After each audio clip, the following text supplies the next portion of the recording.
परिवार छोड़ दो, घर बार छोड़ दो, माँ बाप छोड़ दो, भाई बहन छोड़ दो, तब फिर दुनिया में बचा क्या?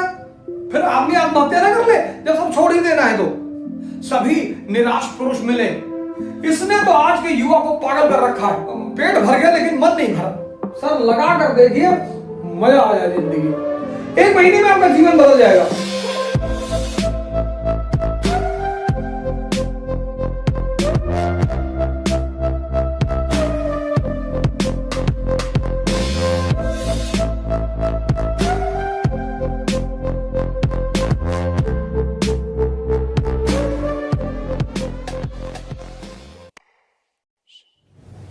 त्याग, ध्यान और भक्ति।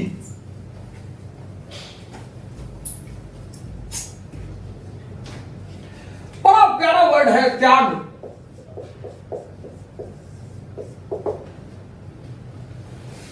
किसका? तो लोगों ने कहा बुद्ध ने तो घर से छोड़ दिया था। सर हर व्यक्ति की अलग अलग परिस्थिति होती है। महावीर ने तो वस्त्र ही छोड़ दिए थे, तो हम सब अपना वस्त्र छोड़ दें?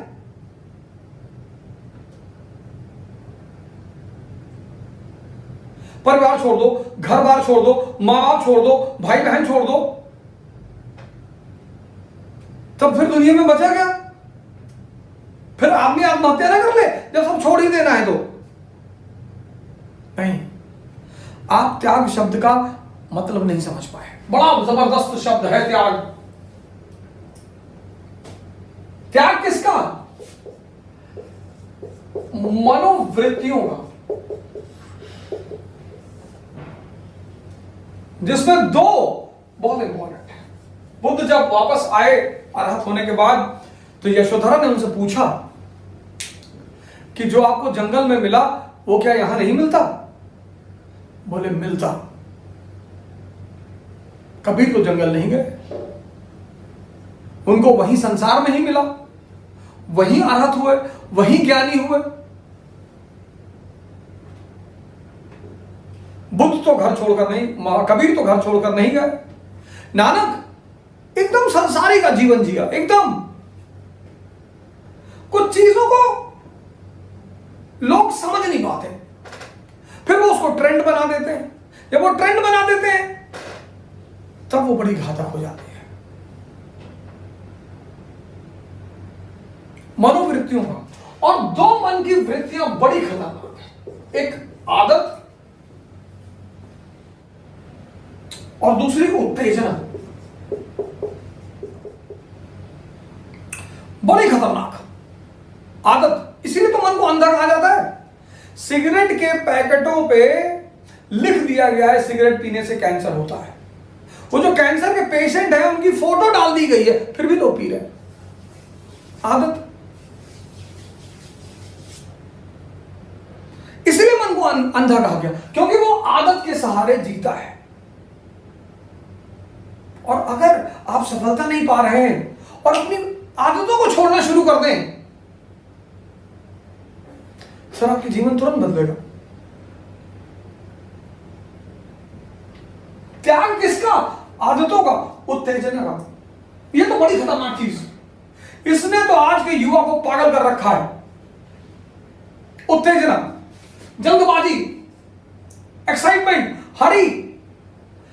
मंदिर जा रहे हैं, उत्तेजना में है, जल्दी। मस्जिद जा रहे हैं, जल्दी में है। मस्जिद जा रहे हैं नमाज पढ़ने, बाहर कोई मिल गया, क्यों असलम भाई कितनी देर में खा लिया? बोले आ रहे 5 मिनट में। खुदा से मिलने जा रहे हो और दूसरे को टाइम देके जा रहे हो। मान लो आधा घंटा और बैठा लेता हूं, मना कर पाओगे उसको? बॉस को तो अपने मना नहीं कर पाते। खाना खाने में उत्तेजना है, बहुत स्वादिष्ट बिरयानी सामने आ गई, भरे चले जा रहे हैं। ये दोनों पेट है सर। इसको रस चाहिए, इसको भोजन चाहिए। हम उल्टा करते हैं, हम इसको भोजन देते हैं, इसको रस देते हैं। तभी तो लोग खूब खाने के बाद भी कहते हैं कि भैया पेट भर गया लेकिन मन नहीं भरा। डायबिटीज, बीपी, शुगर, सारी बीमारियां हो रही। घूमने में उत्तेजना, पढ़ाई में उत्तेजना,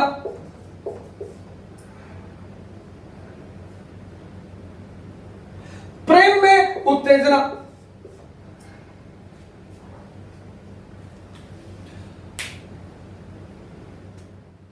आप कभी ट्रेन से चलिए, ट्रेन से घूमिए, ट्रेन से कभी घूमिए, आपको दीवारों पे लिखा होगा, पूरी दीवारें चारों तरफ लिखी हुई मिलेगी आपको, हकीम अंसार भाई, सभी निराश पुरुष मिले। अरे किस बात की निराशा है भैया?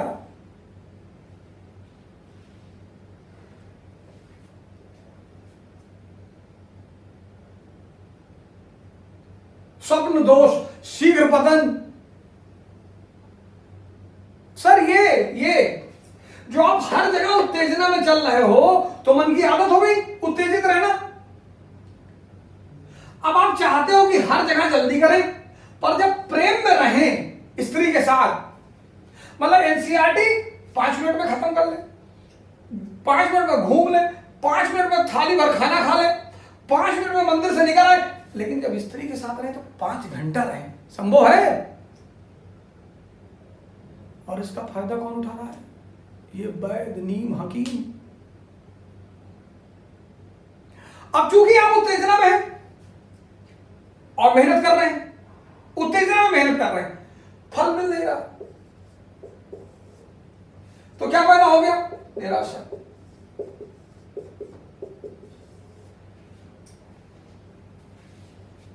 क्या पैदा हो गया? निराशा। फल मिल नहीं रहा, निराशा। अब निराशा का परिणाम क्या होगा? नशा। अब देखो कितनी मारा मारी है शराब की दुकान में, अरे भैया ले लो भैया, कोरोना आ रहा, बोले भाड़ में जाए कोरोना, मर जाए ज्यादा ठीक है, क्योंकि इस मन की उत्तेजना को शांत करना है, नशा। और फिर ये नशा भी बन गया आदत। अभी तक एक ही दुश्मन था, उत्तेजना, अब एक दूसरा दुश्मन आपने पैदा कर लिया, नशा। और ये दोनों मिलकर आपको तबाह कर देगा। त्याग इसका करना है, लेकिन सिर्फ त्याग से काम नहीं चलेगा, सिर्फ त्याग से काम नहीं चलेगा। बहुत लोगों ने बुद्ध की तरह घर त्याग दिया, भिखमंगे हो गए। बहुत सारे लोगों ने बुद्ध की तरह घर त्याग दिया, भिखमंगे हो गए। आप जाइए हरिद्वार, ऋषिकेश में बड़े भिखमंगे मिलेंगे आपको कि भैया ना खुदा मिला ना शर्म मिला। त्याग के साथ जो दूसरी सबसे महत्वपूर्ण चीज है वो है तपस्या। बुद्ध ने त्याग भी किया, बुद्ध ने तपस्या भी की। इसी तपस्या को स्वामी रामकृष्ण कहते हैं ध्यान।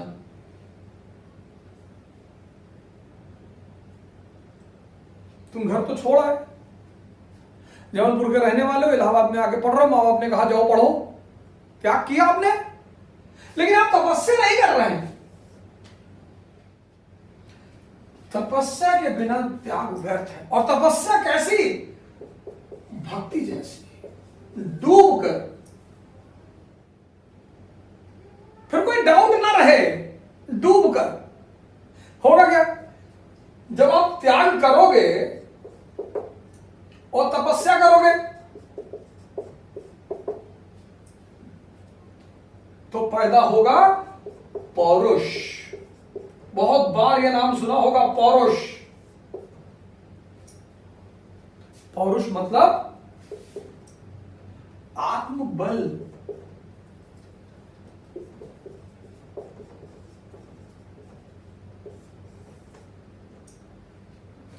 और ये इनफाइनाइट, असीमित।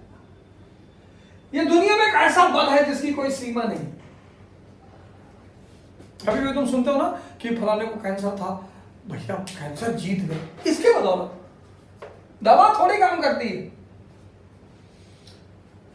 आत्मबल का संबंध किसी शरीर की शक्ति से नहीं है, उस शरीर के अंदर बैठी हुई चैतन्य से है, आत्मा से है। सर लगा कर देखिए, मजा आ जाए जिंदगी में। त्याग करिए किसका?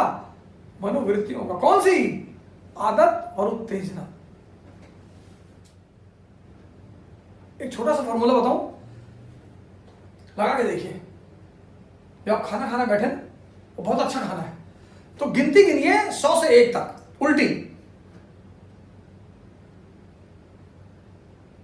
उल्टी, आंख बंद कर लिए, उल्टी गिनती गिनिए, और जब 1 पर आ जाइए तो खाना शुरू करिए, उत्तेजना शांत हो जाएगी। नमाज पढ़ने जाइए, पहले 100 से लेकर 1 तक उल्टी गिनती गिनिए, उत्तेजना शांत हो जाएगी।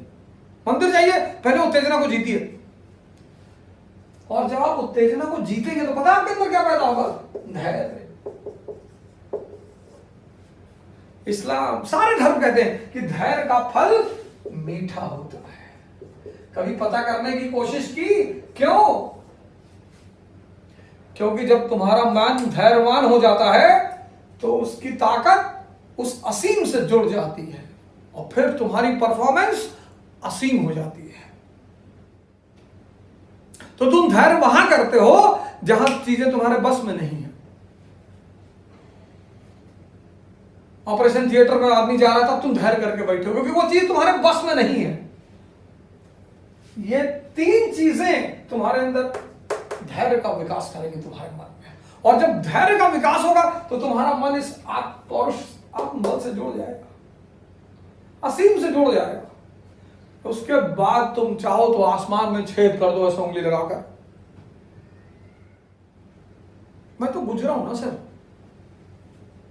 मैं तो इन सब दौर से, इसीलिए परमात्मा ने मुझे इस रास्ते पर भेजा कि तुम डूब रहे थे, तुमको मैंने निकाला जी, अब बाकी लोगों को तुम निकालो।